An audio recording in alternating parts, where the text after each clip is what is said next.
வணக்கங்கள். இன்றைக்கி எதை பற்றி பார்க்க போகிறோம்னா, இந்த புரட்டாசி மாதத்தில் நம்ம 12 ராசிக்கு உரிய என்னென்ன அமைப்பு இருக்குது, எப்படி இருக்குது, இந்த மாதத்தில் இந்த 2025 எந்தெந்த அமைப்புகள்லாம் வர இருக்குது அப்படிங்கிறத பற்றி பார்க்கலாம். அதை இப்போ இந்த இடத்துல நம்ம உடல்நிலை எப்படி இருக்குது, வருமானம் எப்படி இருக்குது, அடுத்தது நம்ம என்ன தொழில் செய்யலாம், எதில் காதல் வருதா, இல்லது திருமணத்தில் பிரச்சனை இருக்கா, நல்லா இருக்கா, இன்னும் இந்த தொழில் ரீதியாக என்ன வருமானம் இருக்கா, செலவு இருக்கா, எதில் நம்ம அதிகமாக இன்வெஸ்ட் பண்ணலாம், பண்ண வேண்டாம் அப்படிங்கிற தன்மைகள் எல்லாம் இந்த அமைப்பில் நம்ம எல்லாம் கொஞ்சம் விரிவாக பார்த்து அதுக்கான என்ன சொல்யூஷன், என்ன செய்யலாம் அப்படிங்கிற தன்மையில் நம்ம இப்போ இந்த புரட்டாசி மாத பலன்களை பார்க்கலாம். அதில் இப்போ ஒவ்வொரு கணக்குலேயும் ஒவ்வொரு சூழல்கள் வரும். ஒவ்வொரு ராசிக்கு இந்த மாதிரி செய்யலாம், செய்யக்கூடாது அப்படிங்கிற ஒரு சூழல்லாம் இருக்கும். அது எல்லாத்தையும் நம்ம பொறுமையாக அழகாக அது என்னென்ன செய்யலாம், என்னென்ன செய்யக்கூடாது. ஏன்னா மக்களுக்கு எதில் எடுத்தாலும் அவசரம் இருக்குது, அதே அளவுக்கு பொறுமை குறைஞ்சிக்கிட்டே இருக்குது. அப்போ அந்த பொறுமையாக என்ன சொல்ல வரோம், அதில் இருக்கிற ப்ளஸ் ஆர் மைனஸ் என்ன, அதை தெரிஞ்சு அதை அனுபவப்படுத்தி அதை நீங்கள் உங்கள் லைஃப்பில் பொருத்தி அதை நல்ல ஒரு ஆழ்ந்த சிந்தனையோடு எடுத்துகிட்டு போய் அதை நீங்கள் சரியாக பயன்படுத்திக்கிறீங்கன்னா இந்த ராசி பலன் அந்த விஷயம் இருக்கு இல்லையா, அது மாத ராசி பலன். அப்போ இந்த மாதத்தில் நீங்கள் எதை செஞ்சால் சௌரியமாக இருக்கலாம், எதை செஞ்சால் கொஞ்சம் டிஸ்டர்ப் ஆகும் அப்படிங்கிறத பற்றி இப்போ நம்ம பார்க்கலாம். மீனராசி நண்பர்களே அனைவருக்கும் வணக்கம். 2025 புரட்டாசி மாதத்தில் மீனராசிக்கு எப்படி இருக்குது? பொதுவாக 6 7 இந்த 6 7னாவே இப்போ திருமண சம்பந்தமாக ஏதாவது முயற்சி எடுத்தீங்கன்னா சிக்கலாக போகும் இந்த மாதத்தில். அதேமாதிரி மனைவிகிட்ட கொஞ்சம் சிக்கலில் மாட்டுற மாதிரி இருக்கும். நீங்கள் தப்பு செஞ்சு மாட்டிக்காதீங்க. நண்பர்கள்கிட்ட கேர்ஃபுல்லாக இருங்க. நண்பர்கள்கிட்ட 100% கேர்ஃபுல்லாக இருக்கணும். ஏன்னா உங்களுக்கு இன்னொரு ப்ளஸ் இருக்குது. இந்த வருஷத்தில் புதுசாக ஏதாவது வீடு கட்டுறேன், தோட்டம் வாங்குறேன் அப்படின்னீங்கன்னா கடன் வாங்காமல் வாங்கிக்கிங்க. ஏன்னா 7.5 ஜென்மச்சனியிலே இருக்கிறீங்க. அது கொஞ்சம் சிக்கல் தான். ஆனால் இருந்தாலும் பெருசாக ஒன்றும் தொல்லை பண்ணாது. ஏன்னா ஜென்மத்தில் இருக்கிற சனி சந்திரன் அப்படி கணக்கு வச்சுக்கிட்டிங்கன்னா கூட 7 சூரியன் இருக்குது, 6 ஏற்கனவே கெட்டு போய் தான் இருக்கிறோம். கெட்டு போன அதிபதி கெட்டவனை பார்க்குறப்ப நல்லது நடக்கும்னு ஒரு வாசம் உண்டு. கெட்டவன் கெட்டிடும் ராஜயோகம்னு. அந்த அமைப்பில் உங்களுக்கு இப்போ நீங்கள் புதுசாக இப்போ வீடு கட்டுறது, ஒரு இடம் வாங்குறது, அதுக்கு கொஞ்சம் கடனை வாங்கி கட்டுற அளவுக்கு வாங்கி நம்ம முயற்சிகளை பண்ணி வச்சுக்கிறது உங்களுக்கு நல்ல ஒரு யோகமாக இருக்கும். அடுத்தது பொதுவாக 6க்கு சுக்கிரன் போய் நிற்கிறது. ஏன்னா அங்கேயே 8 கூடையோராமல் உங்களுக்கு வந்துடுவார்.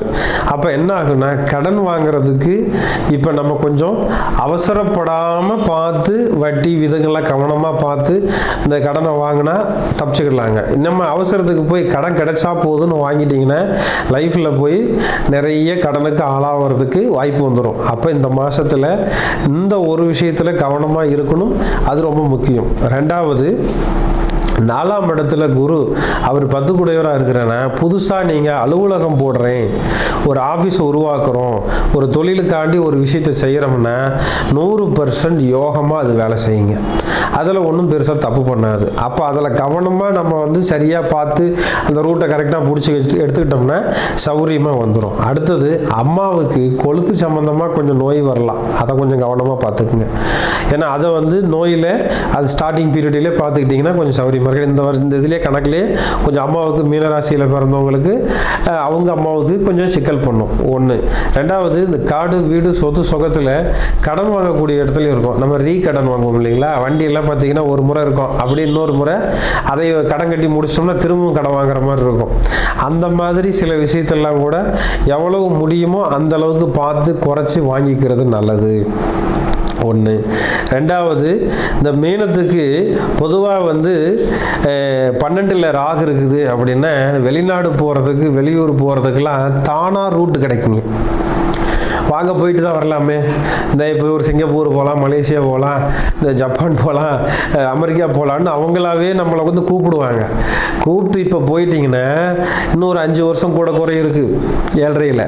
இந்த 5 வருஷமும் எம்டி பொழப்பாகவே போயிடும். ஏன்னா சனி லக்னத்தில் இருக்கிறாரு, அடுத்த 2.5 வருஷத்துக்கு முன்னால் இன்னும் வந்து இருப்பார். இதுலேயே இந்த பக்கமும் பார்த்தீங்கன்னா ராகு 12ல் இருக்கிறதுனால உங்களை ஆசையை காட்டி லாஸ் ஆக்கி விட்ருவார். அப்போ லாஸ் ஆகிறதுக்கு நம்ம தயாராக இருக்கக்கூடாது. அப்போ இந்த ஒரு விஷயத்துலையும் கவனமாக இருந்துக்கிறது நல்லது. ஏன்னா இதெல்லாம் சிம்பிளாக நம்மளை கூப்பிட்டு போய் ஏமாற்றிடுவாங்க. ஒரு சிலர்லாம் வந்து வெளிநாடு போய் கஷ்டப்பட்டு 2 லட்சம் 4 லட்சம் 10 லட்சம் செலவு பண்ணிட்டு அப்புறம் வந்து வீட்டில் உட்காந்து அதுக்கு கடன் கட்டிகிட்டு இருக்காங்க. அதுக்கான இப்போ இதெல்லாம் என்ட்ரி கார்டு, இந்த ஒரு மாதத்தில் இதெல்லாம் நடக்கும் அப்படிங்கிறது தான் ஒரு கணக்கு. அப்போ அதில் நீங்கள் கவனமாக இருந்துக்குங்க. இப்படி யாராவது வாய்ப்பு இருக்குது வாங்கன்னு சொன்னாங்கன்னா நம்ம அதை பயன்படுத்திக்க கூடாது அப்படிங்கிறதுக்கு தான் இந்த வாசகத்தை சொல்கிறேங்க. அடுத்தது பொதுவாக வந்து 3, 8 6ஆம் இடத்துல இருக்குது கேதுவோட. அப்போ 6 அந்த 3ன்னா இடமாற்றம் வரும். தொழில் செய்கிற இடத்துல, வேலை செய்கிற இடத்துல கெட்ட பேர் வரும். நம்மளை வந்து குறை சொல்லுவாங்க. ஏதோ வந்து இன்னும் சொல்ல தப்பாக எடுத்துக்காதீங்க. ஒரு சில இடத்துல பார்த்தீங்கன்னா திருட்டு பழி வரும். செய்யாத ஒரு தவறுக்கு செஞ்சதாக ஒரு குற்றத்துக்கான அமைப்பு வரும். அதிலெல்லாம் கொஞ்சம் கவனமாக இருந்துக்குங்க.